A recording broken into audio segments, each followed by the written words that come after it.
Hello everyone, welcome to another Canada Advocate video where we bring you travel stories from our customers who have recently returned from a trip to Canada. Today, we're excited to share Carol's experience from her recent holiday to British Columbia with her husband Mark. If you would like to hear more adventures from our other Canada Advocates, be sure to check out our other videos below and click the subscribe button. So, without further ado, let's pass over to Carol to find out more about her adventure. Hi everyone, my name is Carol. My husband and I have just returned from an amazing trip to Canada, who we booked with Canadian Affair, and I would just like to share some of our wonderful experiences with you. We spent our whole holiday, 16 nights on Vancouver Island. We have been to Canada a couple of times before and we had visited Vancouver Island, but it's so big. We thought we'd spend our whole holiday there, and we travelled to 4 different destinations and we stayed 4 nights in each area. We spent 4 nights in Victoria, then we drove up to Telegraph Cove, which is near the top of Vancouver Island, and we have 4 nights there. Then we came back down to Tofino, which we have 4 nights there, and then our last stop was Qualicum Beach, which we have 4 nights there before we flew home. Instead of catching the ferry to the island, we actually flew straight into Victoria from Calgary, which was a lot better than catching the ferry.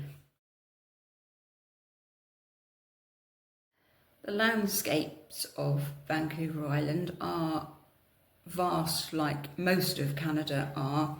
As I was saying, you're sitting on a beach looking out at massive mountains with snow on top, and it's really warm. It's hard to explain unless you've seen it how massive the landscape is. I think you're in awe of it we've seen it 3 times and it was still amazing to see different places and how large everything is, and it's just stunning.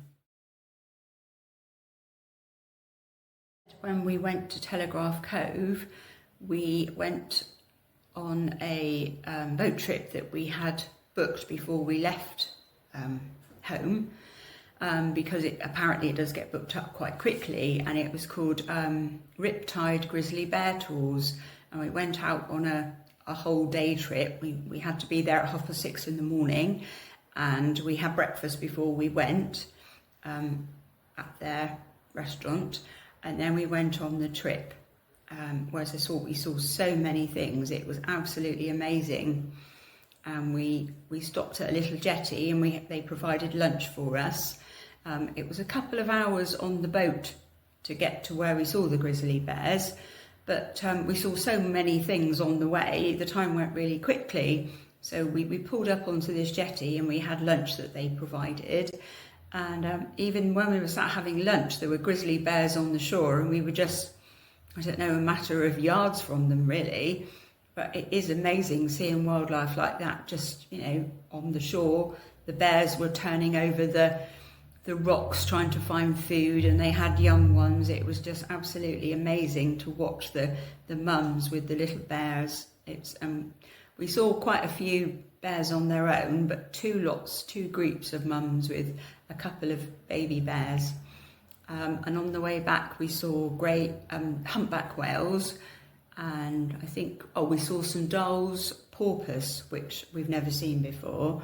They were coming under the boat, swimming all around us. So the whole day was truly an amazing experience, and we didn't get back till about 4:30, 5 o'clock, I think. So it was truly a long day, but it was absolutely worth. It was amazing. My husband booked a fishing trip when we were away, as he's mad about fishing, and he went out on a boat and he caught the first spring salmon of the season, which he was very chuffed about, and also a lingcod. There aren't very many salmon around at the moment. I think the sockeye salmon come in later, But we spoke to a couple, actually, another couple who'd gone fishing, and they caught a huge halibut. So there are lots of fishing to be had. Yes, it was a lovely experience for him to do that. But the whole holiday, there were so many places we could walk to and so many places we visited. It's absolutely just too many to list, really. And I think if you're driving around, it's probably a nicer experience than a coach tour or a train trip, because you can stop if you see something, you can stop and have a look and, get out and take pictures, which we did many, many times. Whereas, you're your own boss if you're driving, and the roads are so easy to drive on. Everything's so straight, and when we went to Telegraph Cove, we probably drove a couple of hours and we never saw another car, so it is very easy driving. We had written down lots of places to go when we were away, and we truly didn't have the time in the end to do half of the things we planned to do, because there is so much to see. But maybe the only thing I wished I'd known, perhaps we should have stayed an extra 2 weeks to have ticked some more things off of our list.